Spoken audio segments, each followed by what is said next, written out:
процесот на оптимизација, јас ќе образложам и на советниците и на кумановската јавност, е процес кој е започнал од страна на Министерството за образование и наука и МОН се наговестува во 2021 година, додека активностите за неа започнуваат со обуки во 2020 учебна 2022-2023 година на состаноци во кои присуствуваше општинска администрација, потоа директорите, УНИЦЕФ, МОН и така натаму.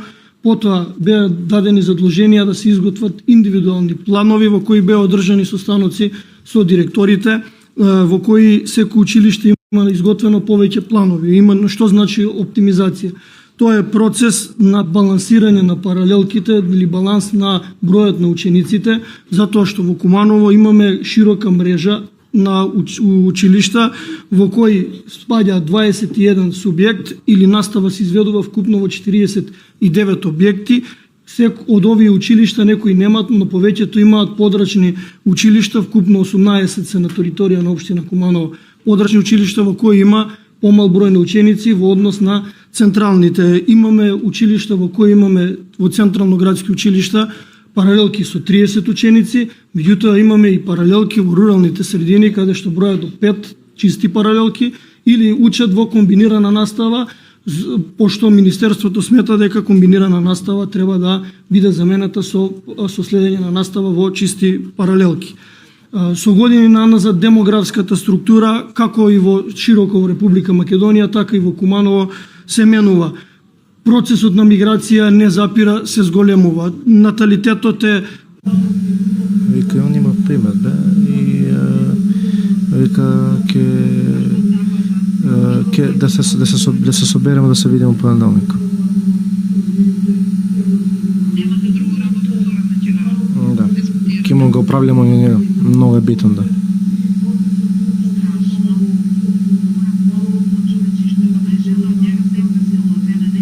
Тој човек е психички болен. Не, ја ќе му кажу во фаца, ако биди муж и кажи ми што имаш.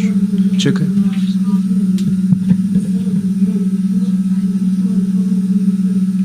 Чекам да снимам сам.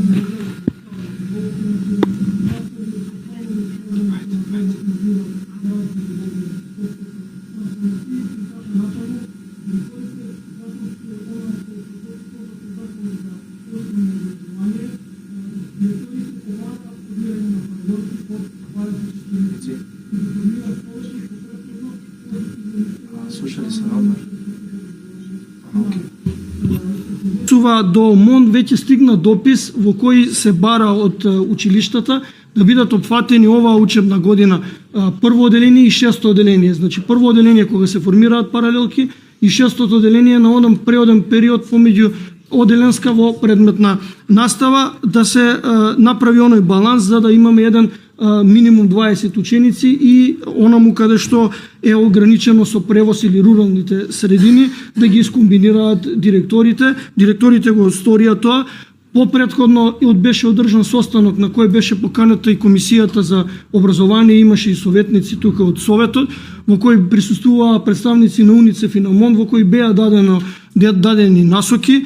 Истите се спроведени и поднесено од страна на Министерството за образование. Што се однесува на делот на оптимизацијата, јас ќе кажам дека ние веќе во Куманово имаме оптимизирани паралелки во некои општински основни училишта, некаде ги пратиме насоките од страна на Министерство за образование, се вклучија во продолжен престој по еден поголем број на училиштата, некои поднесоа. Сега разгледуваме можност и за целодневна настава во кој би се спојила две паралелки, а со тоа би биле ангажирани два оделенски наставници во координација со Министерство за образование и Биро за развој на образование. Ќе почекаме да видиме кој ќе биде повратен одговор, па тогаш со директорите ние имаме разработено повеќе сценарија.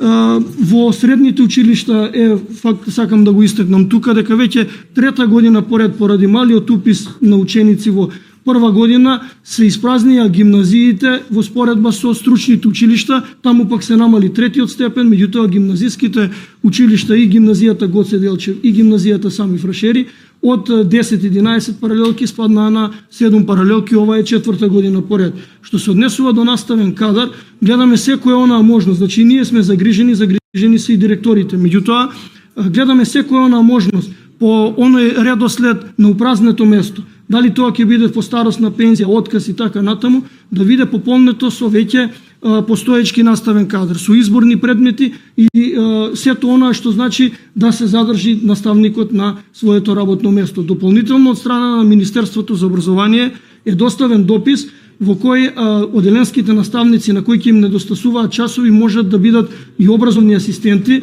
значи тука да бидат на знаење да добијат и наставниците дека не им се крати платата, не им се менува договорот, си остануваат во училиштето каде што работат, не им се менува ни статутот, си остануваат наставници, се до оној момент додека ќе има прво пензионирано работно место, се со цел да наставниците си останат на своите работни места.